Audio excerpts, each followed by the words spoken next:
네, 반갑습니다. 조금 전에 목사님께서 말씀해 주셨던 대로 몇 년 전에 제가 북한 선교 관련해서 조금 더 공부하려고 미국에 갔었는데 그때 가족을 두고 몇 달간 좀 지냈던 적이 있습니다.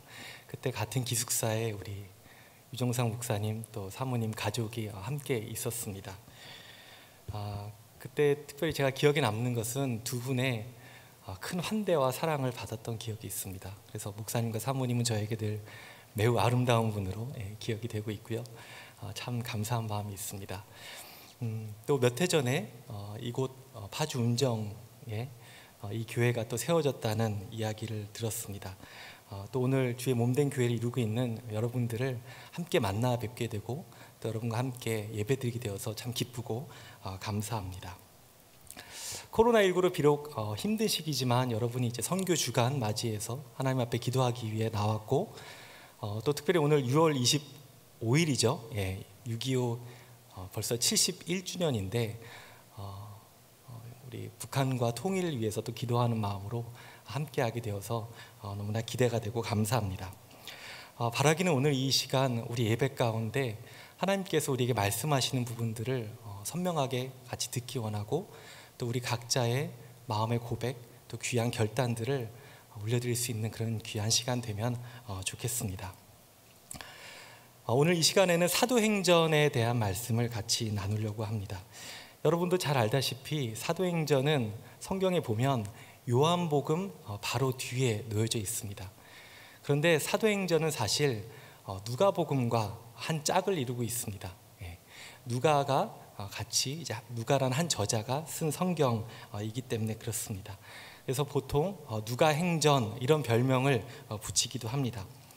그런데 이 성경 안에 이 누가행전 안에 흐르고 있는 여러 가지 중심적인 주제들이 있는데 오늘은 그 주제들 중에서 한 가지를 같이 나누려고 합니다. 그것이 바로 오늘 말씀의 제목입니다. 우리 한번 따라해 볼까요? 막을 수 없는 하나님의 말씀. 네, 하나님의 말씀은 막을 수 없다. 이게 무슨 뜻일까요? 하나님의 말씀은 생명력이 있다는 것입니다. 하나님의 말씀은 생명력이 있어서 결코 갇혀있지 않다는 뜻입니다. 사실 이 말씀은 되게 당연한 듯한 말인 것 같지만 결코 그렇지 않습니다. 오히려 매우 논쟁적인 선언입니다. 왜 그럴까요? 하나님의 말씀이 결코 한 곳에 갇혀져 있지 않다는 말씀은 거꾸로 하나님의 말씀은 한 곳에만 있다라고 생각하고 믿고 주장하는 사람들이 있었다는 것입니다. 이게 무슨 말일까요? 유대인들은 하나님은 자기만의 하나님, 우리 민족만의 하나님이라고 믿었습니다. 하나님은 어디 계시냐? 예루살렘 성전 안에만 계신다. 그래서 유대 민족에게만 복을 주시는 분으로 야훼 하나님을 믿었습니다. 하나님에 대한 독점적인 소유권을 주장했던 겁니다. 반면에 누가의 핵심은 그렇지 않다는 것입니다.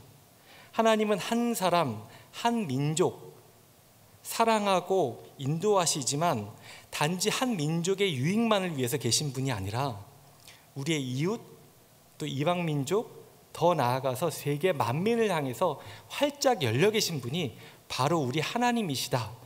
이것이 하나님께서 누가에게 주신 귀한 깨달음이었습니다.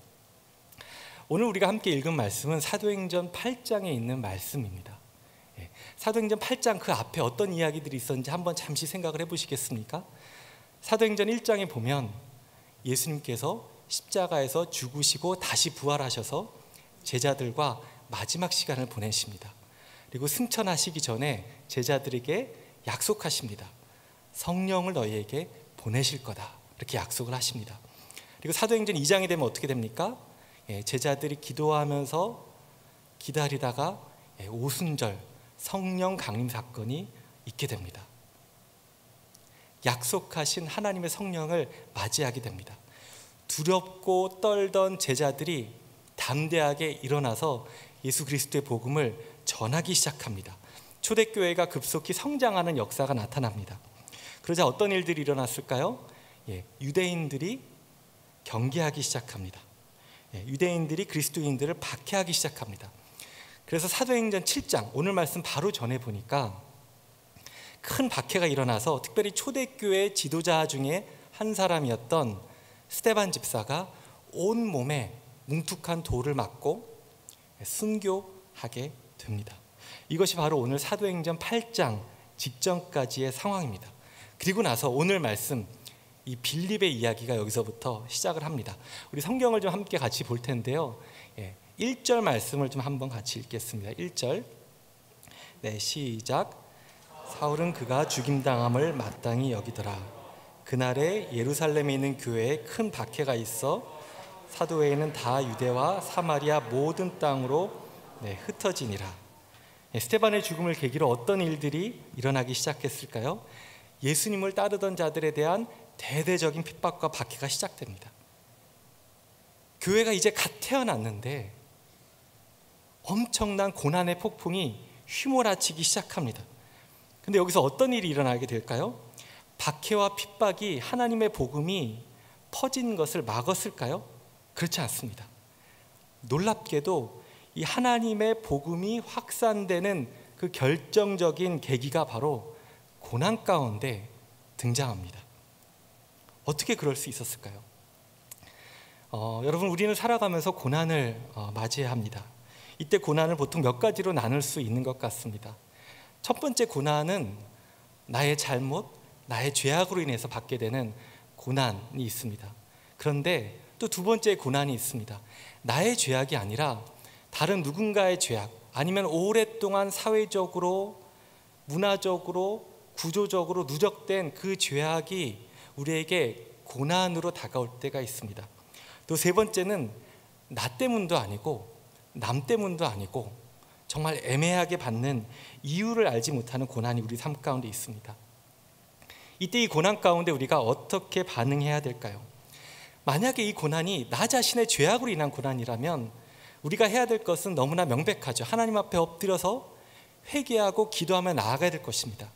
그런데 그것이 아니라 나에게 닥친 고난이 누군가 다른 사람의 죄악, 아니면 이유를 알 수 없는 그런 모습으로 우리에게 다가올 때는 우리가 할 수 있는 것은 오직 하나님 앞에 엎드려 다만 이 고난의 시간을 잘 이겨내게 해달라고 기도할 수밖에 없습니다. 근데 저는 오늘 이 시간 여러분과 함께 이 고난의 문제를 조금 다른 각도에서 직면할 필요가 있다라고 생각합니다. 그게 뭐냐면 우리가 고난을 맞이할 때 하나님 앞에 드려야 될 세 가지 질문이 있다고 생각합니다. 첫 번째 질문은 뭐냐? 혹시 하나님께서 이 고난을 통하여 나에게 어떤 사건에 대한 공동의 책임을 묻고 계신 것은 아닌가? 질문해 봐야 됩니다. 두 번째, 혹시 하나님께서 이 고난에 참여하게 하시면서 다른 누군가를 위해 기도하도록 나를 중보기도자로 부르시고 계신 것은 아닌가? 우리가 하나님 앞에 물어봐야 됩니다. 세 번째로, 혹시 하나님께서 고난받는 나 외에 또 다른 고난받는 이들을 위로하고 그들의 눈물을 닦아주도록 나를 부르고 계신 것은 아닌가? 이 자리 가운데 나를 놓으신 것은 아닌가? 우리가 하나님 앞에 질문해야 될 필요가 있습니다. 우리 삶 가운데 고난이 닥칠 때 우리 하나님은 아파하십니다. 함께 아파하십니다. 그런데 하나님께서 더 아파하시는 경우는 뭐냐면 우리가 그 고난의 무게 가운데 짓눌려서 아무것도 하지 못할 때 하나님께서 더 안타까워하십니다. 그렇다면 우리는 어떻게 반응해야 될까요? 하나님 앞에 질문해야 되는 것입니다. 내 삶의 문제, 아니 내 주변에 있는 사람의 그 고난의 현장을 보면서 우리가 하나님 앞에 질문하면서 나아가게 됩니다. 질문이 있어야 답이 있고, 질문이 있어야 하나님께서 내 삶 가운데 어떻게 일하시는지 선명하게 보이기 시작하기 때문에 그렇습니다. 제 대학 시절 때 이야기를 잠깐 나누고 싶습니다. 제 대학 시절 때 제 삶에 가장 큰 화두가 있었다면 그것은 내가 무엇을 하면서 살아야 될까라는 지극히 평범하고도 당연하지만 또 당사자로서는 너무나 절실한 그런 질문이 있었습니다. 그러다가 제가 대학교 3학년 때였습니다. 제 가장 친한 친구가 그 당시 북한대학원 대학교라고 이제 북한을 공부하는 학교에서 공부하고 있었는데 학교에서 조중 접경 지역 답사가 있다. 그러니까 조는 그겁니다. 북조선 할 때 조입니다. 그러니까 북한과 중국 그 접경지대 답사가 있는데 같이 가겠느냐 해서 제가 얼떨결에 같이 따라 나서게 됐습니다. 그래서 중국행 비행기를 타고 중국으로 넘어갔습니다. 백두산을 가고 영길도 가고 북한이 바라보는 여러 도시들을 두만강을 따라서 여행을 하게 되었습니다. 그때 그 여행 가운데 제가 그 질문을 붙잡고 있었습니다. 하나님, 제가 무엇을 하면서 살아야 될까요? 어떤 일을 하면 좋을까요? 라고 계속 되뇌었습니다. 그러면서 제가 이렇게 하나님 앞에 질문했던 것 같습니다. 하나님, 제가 가장 잘할 수 있는 일이 무엇일까요? 이왕 할 거면 잘하고 싶고 또 이왕 하면 성공하고 싶은데 하나님, 그것이 무엇인지 알려주세요 라고 기도했던 것 같습니다. 그리고 하나님 앞에 배짱을 부렸습니다. 하나님, 제가 잘하지 못할 바에는 아예 안 하겠습니다. 근데 버스 여행이 아주 길었거든요. 막 열 몇 시간씩 버스를 계속 타고 다니고 제 바깥 창가로는 북한 풍경이 계속 보이는데 하나님께서 제 기도를 바꾸기 시작하시더라고요. 하나님, 제가 가장 잘할 수 있는 게 뭘까요? 라고 기도하고 있었는데 그 질문을 어떻게 바꾸셨냐면, 하나님, 제가 할 수 있는 가장 가치 있는 일은 무엇일까요? 제가 할 수 있는 가장 가치 있는 일을 알려달라고 그렇게 기도를 바꾸셨습니다. 근데 그 질문이 바뀌기 시작하니까 제 눈앞에 보이는 현실이 다르게 보이기 시작했습니다. 처음 한 주간은 교수님들과 같이 여행하는 시간이었고 그 다음 한 주간은 제 친구와 단둘이 여행을 하게 되었습니다. 제 친구가 중국 내륙 쪽으로 가보자 제안을 했습니다. 그래서 중국 흑룡강성 목단강이라는 지역까지 들어가게 되었습니다. 제 친구가 몇 년 동안 단기 선교를 갔던 지역이라서 그쪽에 조선족 우리 집사님들이 저희를 데리러 몇 시간 동안 운전해서 나오셨습니다. 그리고 교회로 데려가셔서 저희는 신학생도 아니었고 그냥 대학생이었는데 그 교회는 사역자가 없다 보니까 저희에게 말씀을 부탁하신 겁니다. 그래서 얼떨결에 제 친구가 설교를 하고 또 얼떨결에 20대 초반인 저희가 신방을 나가게 됐습니다.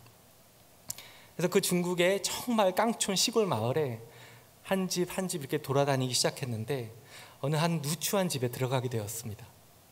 들어가니까 한 남자와 한 여자, 한 부녀가 있었습니다. 아버지와 딸. 보니까 북한을 탈출해서 와 있는 우리 탈북하신 분들이었습니다. 아버지는 아마 교원이었던 것 같고 그 딸은 병원에서 일했던 것 같습니다.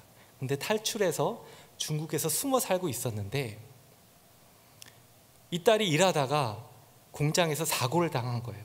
그래서 이마가 이만큼이 함몰돼서 거의 사지가 마비가 되어서 그냥 손만 부르르 떨면서 누워 있는 것이었습니다. 그 상황 가운데 너무나 비참한 그 상황 가운데 할 수 있는 게 아무것도 없다는 무력감이 제 안에 찾아왔습니다. 저는 사회학을 공부했거든요, 대학 때. 그래서 어떻게 사회 구조를 바꿀 것인가, 어떻게 번역시킬 것인가, 이런 거대 담론, 이런 것을 좋아했던 사람인데 이분들의 비참한 현실 앞에서 할 수 있는 게 아무것도 없더라고요.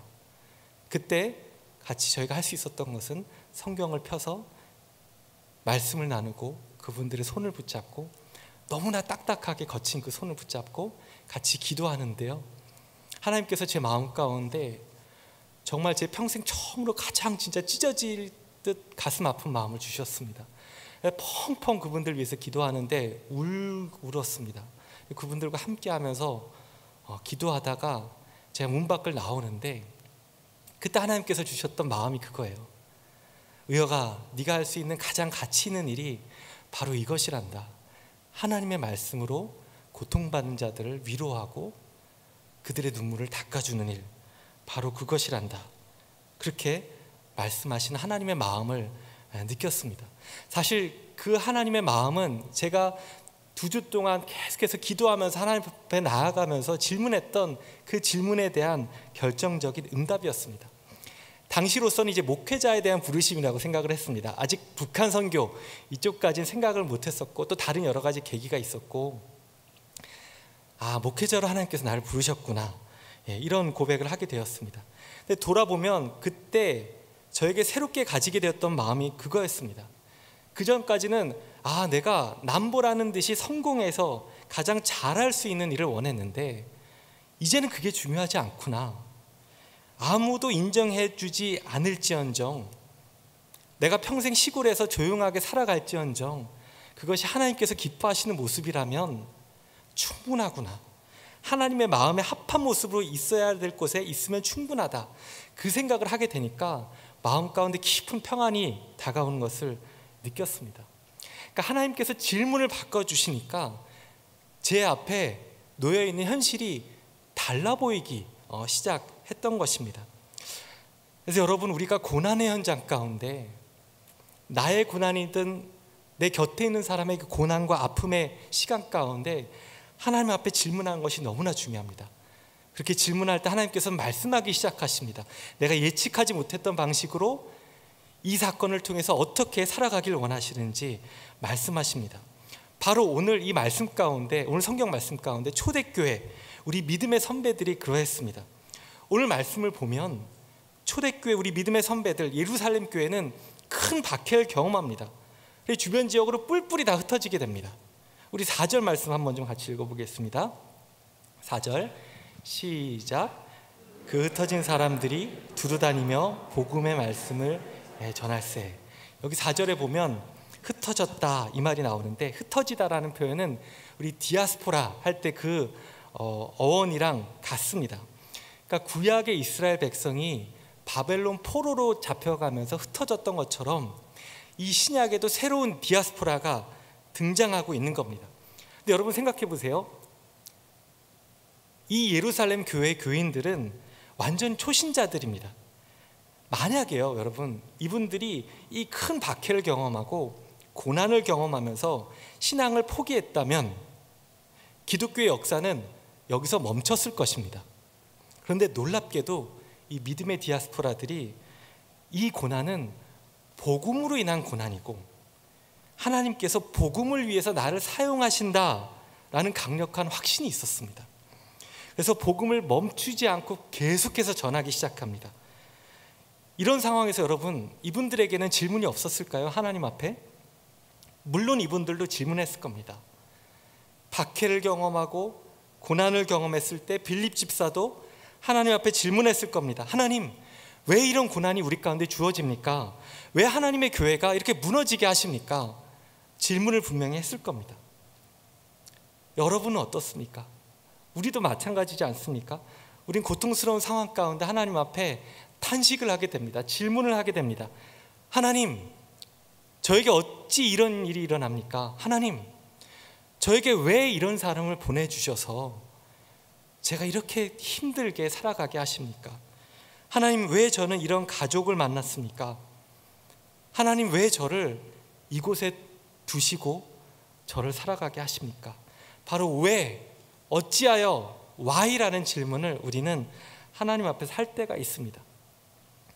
성경 앞에서 이 why라는 질문은 신정론의 문제와 연결이 됩니다. 하나님, 왜 이 세상 가운데 악이 이렇게 있습니까? 저도 그랬거든요. 하나님, 왜, why, 어찌하여 이런 문제들이 우리 가운데 있습니까? 저에게 풀리지 않는 질문이었습니다. 그런데 어느 날 제가 예배드리다가 한 목사님의 말씀을 통해서 깨닫게 된 것이 있는데, 이 왜라는 질문, 이 why라는 질문을 바로 우리 주님이신 예수님께서도 동일하게 하셨다는 것입니다.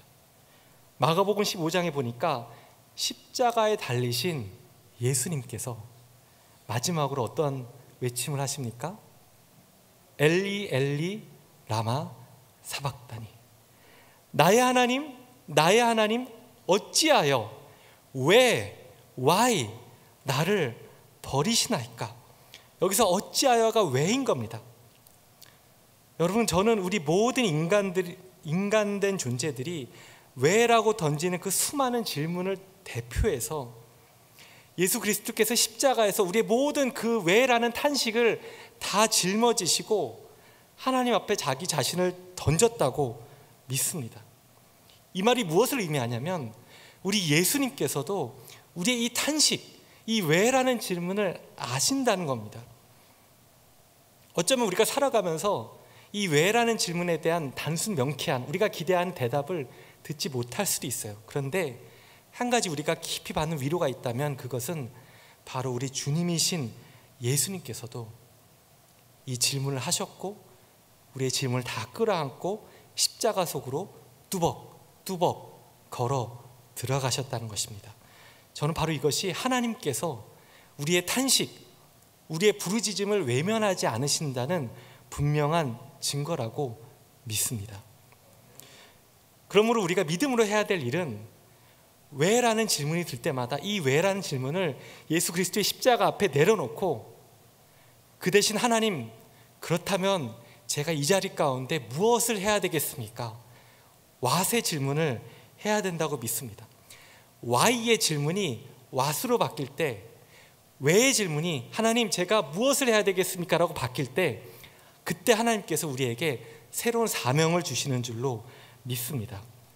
오늘 말씀에서 바로 빌립 집사가 그러했습니다. 박해와 고난이 닥쳤을 때 빌립 집사가 외쳤겠죠. 하나님, 왜 이런 고난이 주어졌습니까? 왜 이런 어려움이 우리 교회 가운데 주어졌습니까? 근데 거기서 멈추지 않고요, 한 걸음 더 나아가는 겁니다. 하나님, 제가 그렇다면 무엇을 해야 되겠습니까?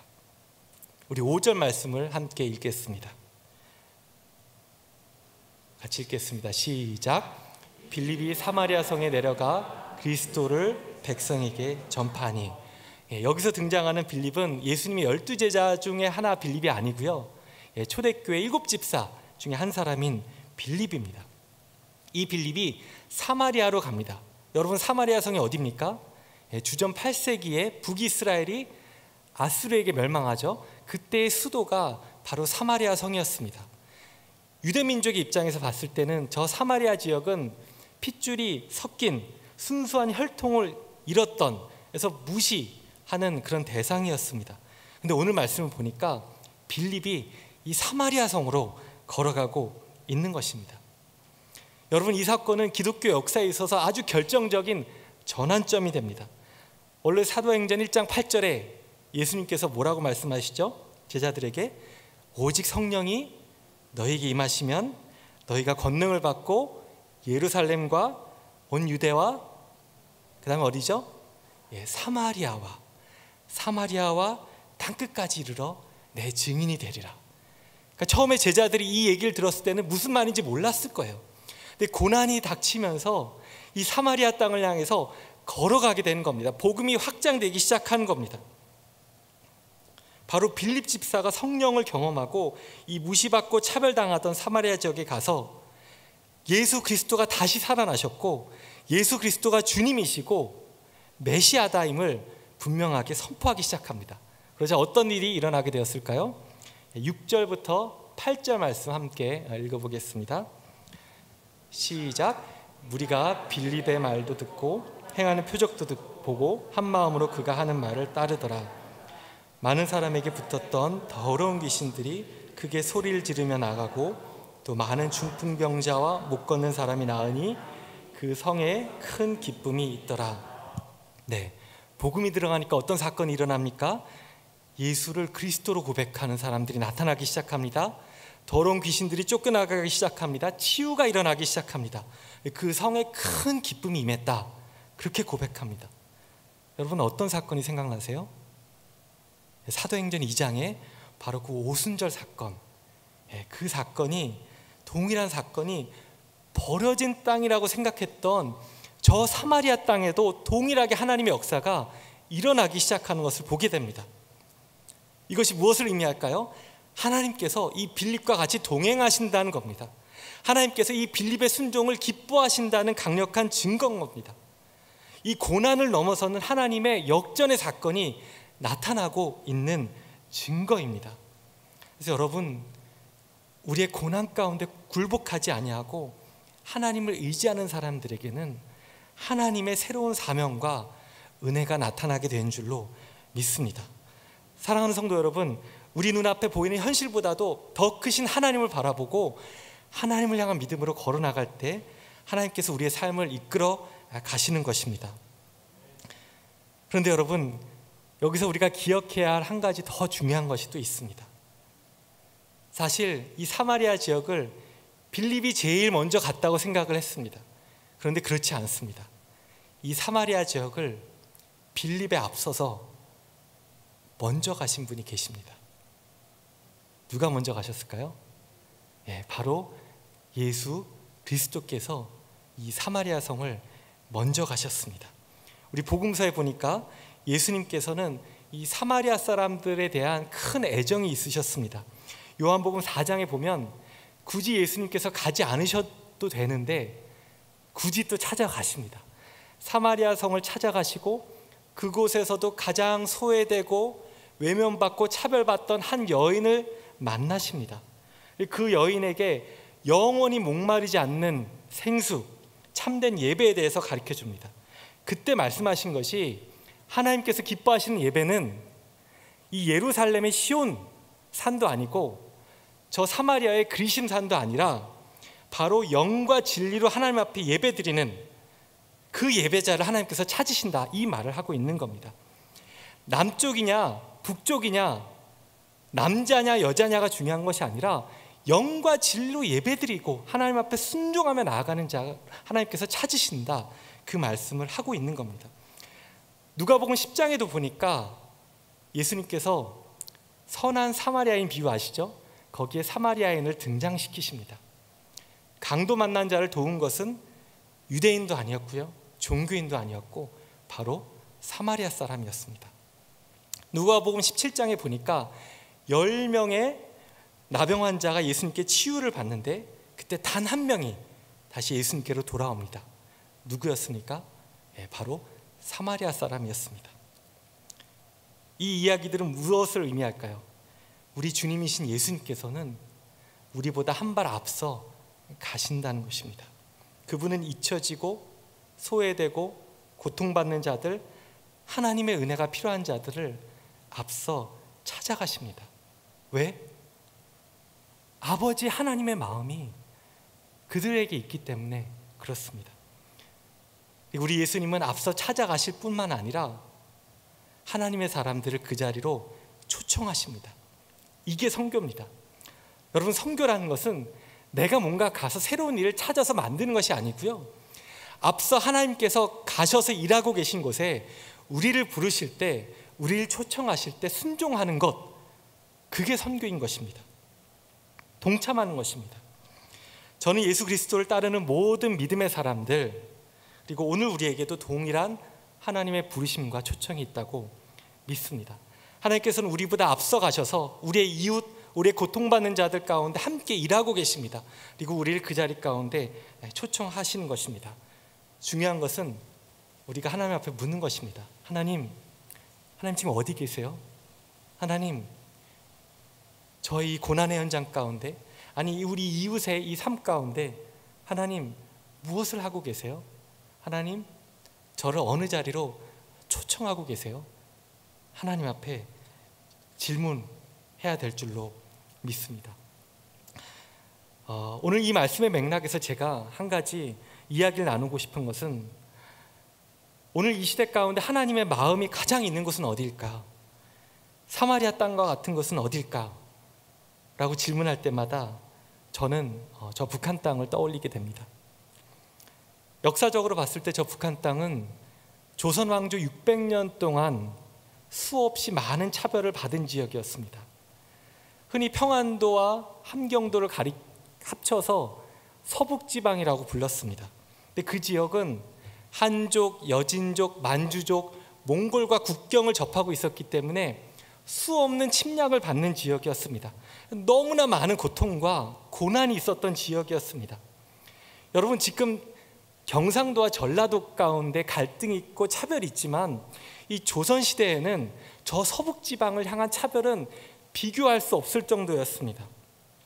서북지방 사람들은 출세도 차별당하고 지방관들이 어마어마하게 수탈했기 때문에 또 많은 밀란이 일어나기도 했었습니다. 어떻게 보면 이 분단의 씨앗이 이미 조선시대 때부터 뿌려져 있었던 것이나 마찬가지입니다. 그래서 어떤 신학자는 이렇게 얘기합니다.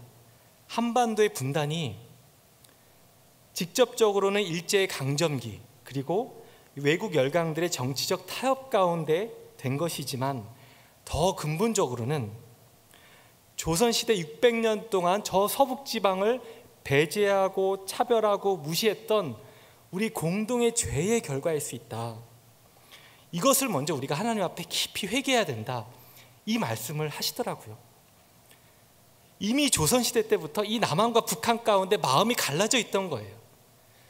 그러다가 나중에 분단이 된 거죠.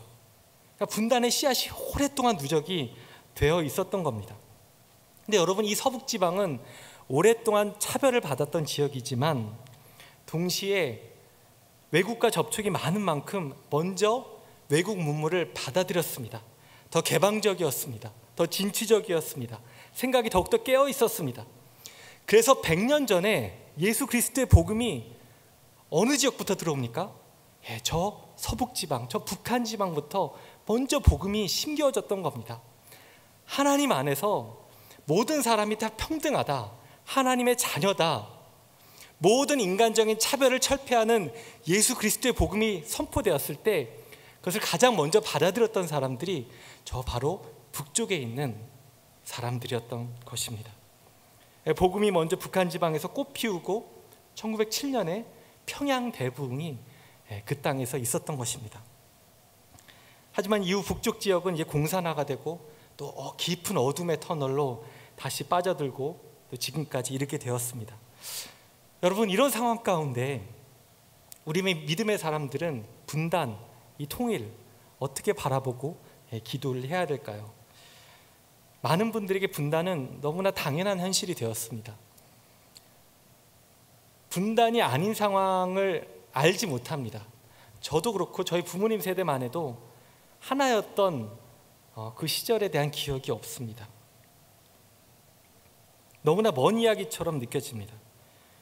근데 이때 우리에게 중요한 것은, 특별히 믿음의 사람들에게 중요한 것은 인류 역사를 관통하시는 삼위일체 하나님의 역사하심을 신뢰하고 바라보는 것입니다.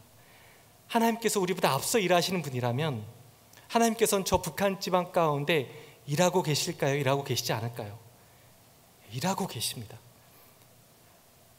하나님께서 정말로 모든 이 땅의 영혼들이 구원받기 원하시는 분이시라면, 예수님께서 저 사마리아 땅을 위해서 기도하고 그 땅을 찾아가셨던 분이시라면, 여러분, 제가 질문하겠습니다. 하나님께서는 저 북한 땅을 바라보시고 저 북한 땅이 회복되기를 원하실까요? 원하지 않으실까요?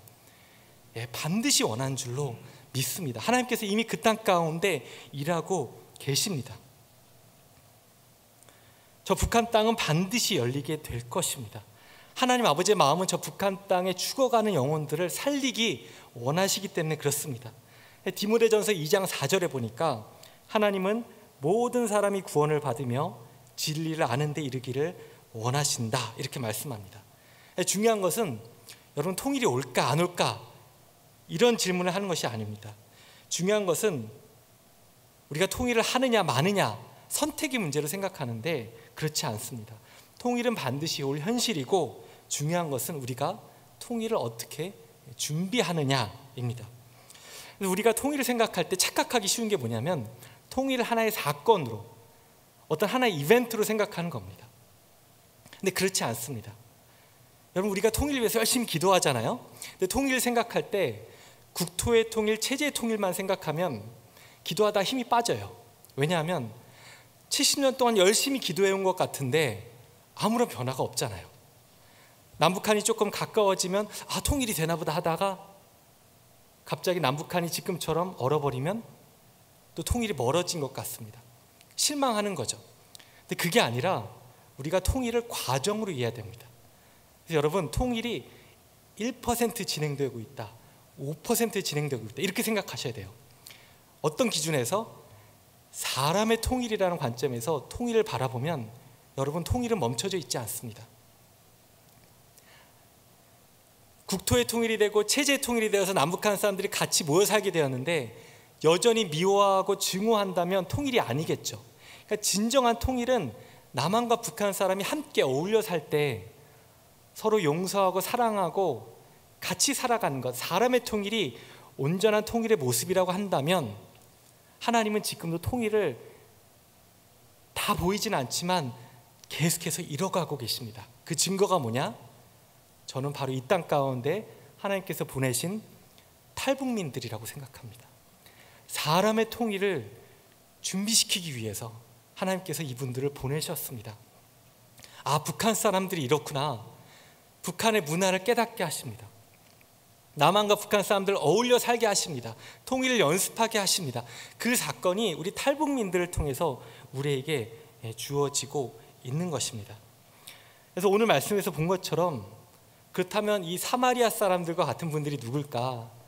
저는 우리 북한 땅을 탈출해서 한국에 온 탈북민들이 아닐까 생각해 봅니다.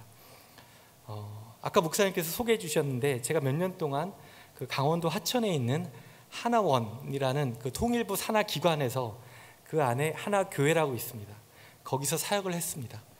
한국에 가도 오신 탈북하신 분들, 이분들 제가 상담하고 또 대부분 많은 분들에게는 난생 처음으로 예수님에 대해서 소개하고 예수 그리스도의 복음에 대해서 들려드리는 역할을 했습니다.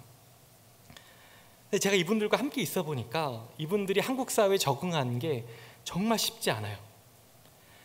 많은 분들이 저 추운 겨울 목숨을 걸고 두만강을 건너서 중국에서 온갖 위험을 무릅쓰고 겨우겨우 동남아시아를 거쳐서 한국까지 왔는데, 이 꿈의 땅 한국까지 왔는데 행복하지 않은 거예요. 행복하지 않아요. 왜 그럴까요? 어떤 분은 만나보니까 탈북했다가 무려 4번이나 강제 북송을 당해요. 식량을 구하러 중국에 나섰다가 거기서 인신매매에 당해서 중국 한족 노인에게 팔려갔다가 다시 탈출해서 한국 올려다가 공안에게 잡혀서 북한으로 끌려가고, 강제 노역하다가 다시 풀려난 다음에 또 탈북했다가 또 잡혀 들어가고, 4번을 반복해서 한국에 와요. 근데 행복하지 않아요. 한국까지 왔는데 너무나 그 안에 상처가 많은 거예요. 이분들이 목숨 걸고 찾아온 남한 땅이 너무나 살기가 힘든 겁니다. 여러분, 남한 사회가 자살률, 전 세계 자살률 1위로 유명하잖아요. 이 탈북민들의 자살률이 남한 사람들이 3배입니다. 3배. 어떤 분은 아이가 3명인데 첫째 아이는 북한에서 남편 사이에서 낳은 아이, 둘째 아이는 중국에서 팔려가서 한족 사이에서 낳은 아이, 셋째 아이는 한국에 와서 남한 남자를 만나서 낳은 아이. 근데 이 남한 남자마저 떠나고 없습니다. 여러분, 그런 분들의 삶의 아픔이 얼마나 깊겠어요. 그런 분을 누가 위로해 드려야 될까요? 여러분, 북한 분들은 평생 경쟁을 경험하지 못하고 살아왔습니다. 근데 이 자본주의 소위 이제 끝판왕이라고 할 수 있는 한국 사회에 와서 얼마나 힘들겠습니까? 여러분, 우리의 자녀들 초등학교, 중학교, 고등학교, 대학교, 대한민국의 정규 교육을 다 받아도 한국 살기 너무 힘들다고 헬조선 이렇게 얘기하는 마당에 북한에서 평생 살다 오신 분들이 이 한국 사회에서 살아가는 게 얼마나 힘들겠습니까? 그러니까 우리가 착각하기 쉬운 게, 남한에 왔으니까 이제 배불리 먹고 잘 살겠네, 좋겠네 라고 생각하지만 그렇지 않습니다. 이분들의 문제가 끝나는 것이 아니라 이때부터 오히려 시작이 되는 겁니다. 그래서 여러분, 이 북한 분들에게 가장 필요한 것은 사랑입니다. 사랑. 그런데 일방적으로 주는 사랑이어서는 안 됩니다. 우리 한국교회가 이분들에게 실수하는 많은 것 중에 하나가 뭐냐면, 우리가 주고 싶어하는 사랑을 줄 때가 있습니다. 일방적인 사랑을 줍니다. 근데 탈북하신 분들은 불편해해요. 왜냐? 위에서 아래로 베푸는 사랑이 있기 때문에 그렇습니다. 야, 너네 불쌍하다, 우리가 좀 도와줄게. 도와주는 사랑이기 때문에 그렇습니다. 우리가 뭔가 북한 분들에게 나눠줄 때도 내가 다 있으니까 남아서 하나 이렇게 넘겨줍니다. 여러분 알거든요. 우리가 무엇을 주고자 할 때는 정말 내 자녀에게 주고 싶은 것을 주어야 되는데, 옛다, 가져라 이 정도면 감지덕지지 하고 사랑을 줄 때가 있습니다. 근데 북한 분들에게 필요한 사랑이 무엇이냐? 이것은 수평적인 사랑인 겁니다. 우정을 맺으면서 경험하는 사랑이에요. 여러분, 어떤 분이 선교를 정의할 때 한자로, 원래 선교가 베풀선 가르칠 교 이렇게 쓰거든요. 한자로 베풀선 가르칠 교. 근데 이거를 이렇게 바꿨어요. 먼저 선 사귈 교. 이해되세요? 먼저 선 사귈교. 그러니까 선교는 먼저 사귀는 거다. 먼저 친구가 되는 거다. 전 이게 선교라고 믿습니다. 이분들에게 정말 필요한 것은 이분들의 있는 모습 그대로 받아주는 것, 따뜻한 공동체가 필요합니다. 이분들을 우리처럼 바꾸려고 하는 것, 그래서는 안 되고 먼저 이분들을 품는 것, 그것이 너무나 필요합니다. 이분들의 모습 가운데 마음에 안 드는 모습들이 있죠. 근데 이것을 윤리와 도덕의 잣대로 바라보면 되지 않습니다.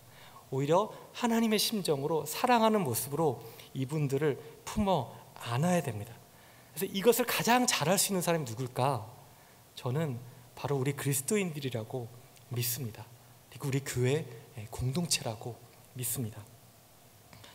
그래서 오늘날 한국교회가 사회에서 지탄의 대상이 되고 또 비웃음거리가 되고 있는데, 이 시대 가운데 정말 우리 민족을 위해서 한국교회가 무엇을 섬길 수 있을까?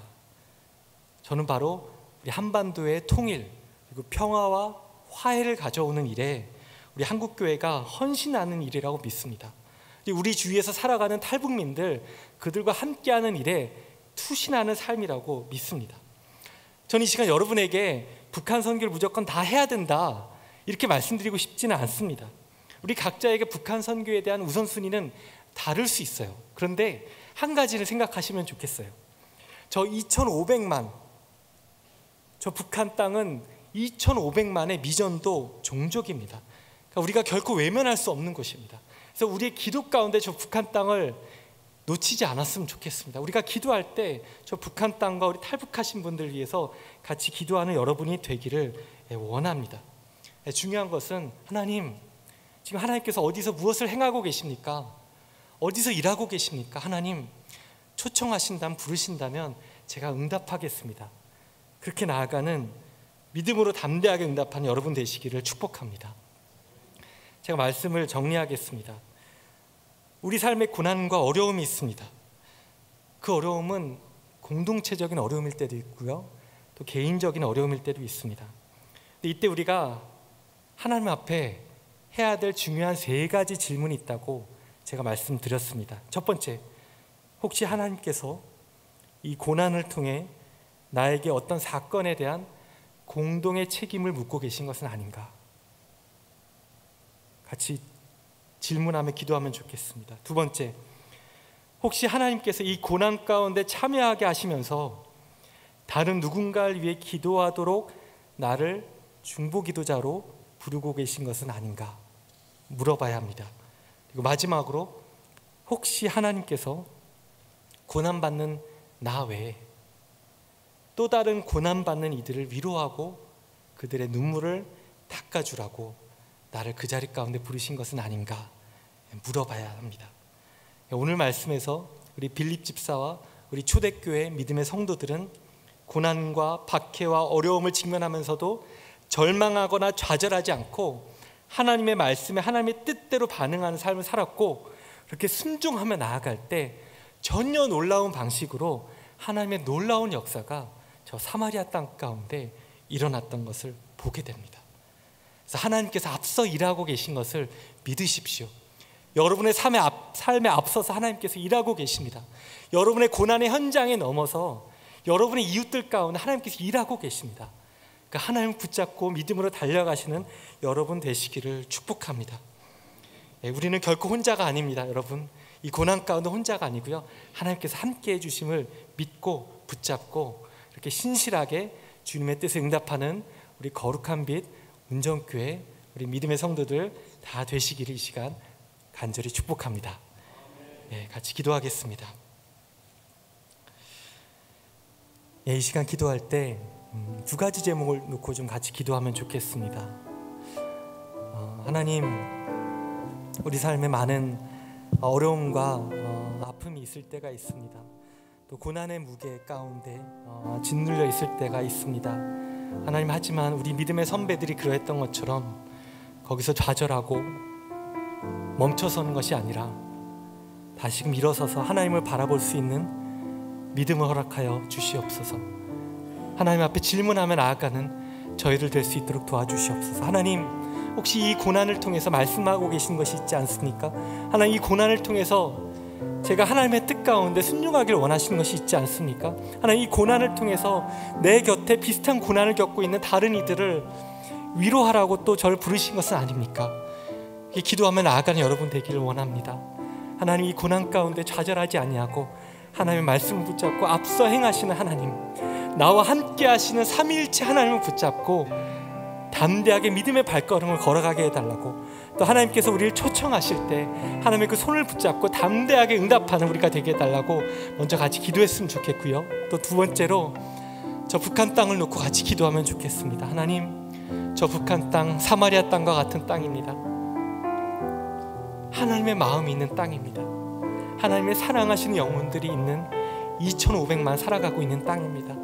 그리고 이 땅의 탈북민들 사마리아 또 영혼들과도 같습니다. 하나님, 그들을 긍휼히 여겨주시고 그들에게 생명을 흘려보내 주실 때 하나님, 우리 한국교회가 하나님의 그 부르심 가운데 신실하게 참여하기 원하오니 하나님, 우리 교회를 통해서 또 우리 각자의 삶을 통해서 그 믿음의 사람들을 보내주셔서 이 시대 이 민족을 위해서 쓰임받는 우리가 되게 해달라고, 또 우리의 기도 가운데 저 북한 땅을 기억하며 기도하는 우리 교회 공동체 되게 해달라고, 이 시간 저 북한 땅을 놓고 두 가지의 제목을 위해서 이 시간 함께 기도하며 나아가겠습니다. 함께 기도하겠습니다.